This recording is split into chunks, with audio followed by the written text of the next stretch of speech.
Assalamu alaikum student, how are you? Hope you're all good. Today we are going to start a poem of chapter number 4.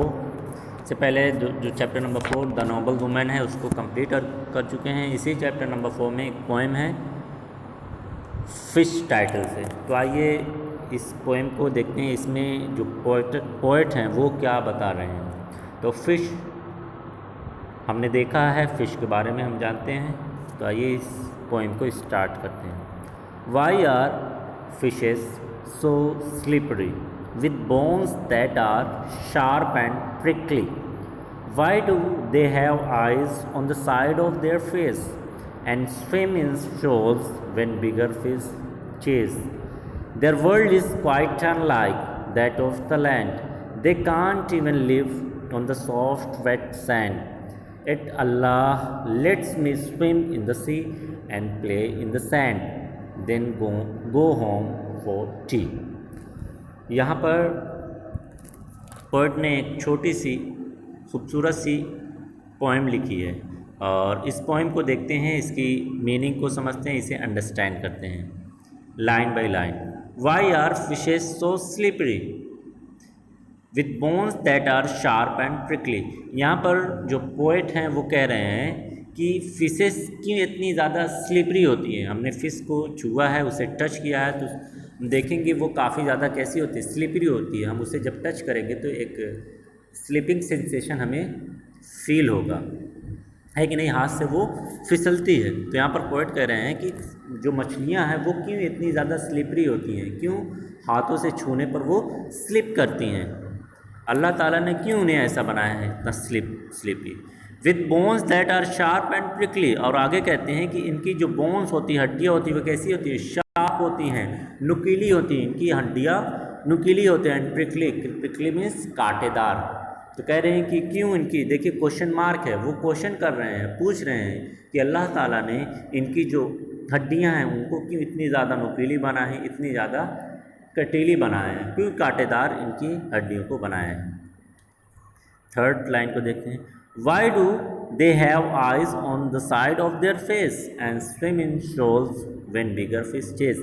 Next जो question है वो poet के मन में आ रहे हैं कि वो पूछ रहे हैं कि क्यों अल्लाह ताला ने इनकी जो आँख है उसको, इनके जो फेस है, जो चेहरा है, उसके बिल्कुल साइड में बनाया है। ये सोच रहे हैं क्यों अल्लाह ताला ने ऐसा किया है कि उनकी जो आँख है उसके चेहरे के ठीक साइड में है, बगल में क्यों बनाया है। And swim in shoals when bigger fish chase. Shoal कहते हैं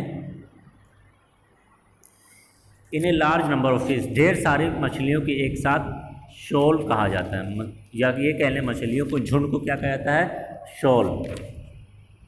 और चेस कहते हैं पीछा। तो यहाँ पर पोएट कह रहे हैं कि जब कोई बड़ी मछली छोटी मछली का पीछा करती है, उन्हें दौड़ाती है, तो ये जो छोटी मछली है, क्यों ये झुंड में अपने भागती है, स्विम करती है। जब कोई बड़ी मछली उसे पीछे करते हुए पीछा करती है। हम जानते हैं कि जो बड़ी मछलियाँ होती हैं वो अक्सर क्या करती हैं, छोटी मछलियों को खा जाती हैं। तो यहाँ पर पोएट कह रहे हैं कि जब कोई बड़ी मछली छोटी मछली को पीछा करती हैं, तो ये जो छोटी मछलियाँ हैं वो क्यों आपस में ढेर सारी मछलियों के झुंड के साथ तैरने लगती हैं या भागने लगती हैं।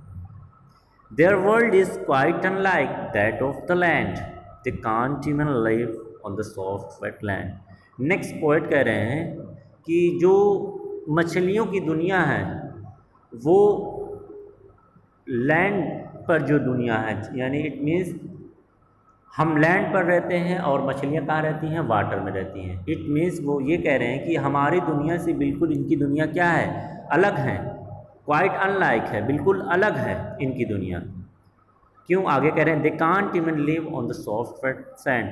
वो कह रही हैं कि मछलियों को अगर लैंड पर लाया जाए और लैंड के सबसे सॉफ्टेस्ट, बिल्कुल नरम मुलायम पार्ट पर लाया जाए, कौन से नरम मुलायम पार्ट, सैंड, जो बालू होता है। हम देखते हैं बालू कितना नरम, हम उस पर पैर रखेंगे और हमारा पैर कहाँ चला जाता है, उसमें अंदर चला जाता है, गड़ जाता है।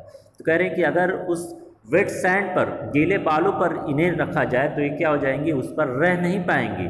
यहाँ पर हमारे जीवन से और मछलियों के जीवन से यहाँ पर पोएट कंपैरिजन कर रहे हैं, तुलना कर रहे हैं कि जो मछलियाँ हैं, मछलियों का जीवन होता है हमारे जीवन से बिल्कुल अलग होता है। वो ये कह रहे हैं कि अगर मछलियों को लैंड पर लाया जाए तो वो लैंड पर बिल्कुल एक पल भी नहीं रह सकती, बट अगर हमें वाटर में जाना हो तो हम वाटर में क्या कर सकते हैं, स्विम कर सकते हैं, उसमें रह सकते हैं, उसमें तैर सकते हैं और उससे लुत्फ़ अंदोज़ हो सकते हैं, बट मछलियाँ ऐसा नहीं कर सकती। लास्ट 2 लाइन को देखते हैं। It'll let me swim in the sea and play in the sand then go home for tea. अब देखिए इन 2 लाइन में पोएट कह रहे हैं कि अल्लाह ताला ने मछलियों को ऐसा बनाया है कि वो केवल क्या कर सकती हैं, समुद्र में ही तैर सकती हैं, वो लैंड पर नहीं आ सकती। जैसे ही लैंड पर आएंगी वो सांस नहीं ले पाएंगी और जब ब्रीथ नहीं कर पाएंगी तो वो ऐसे में वो मर जाएंगी।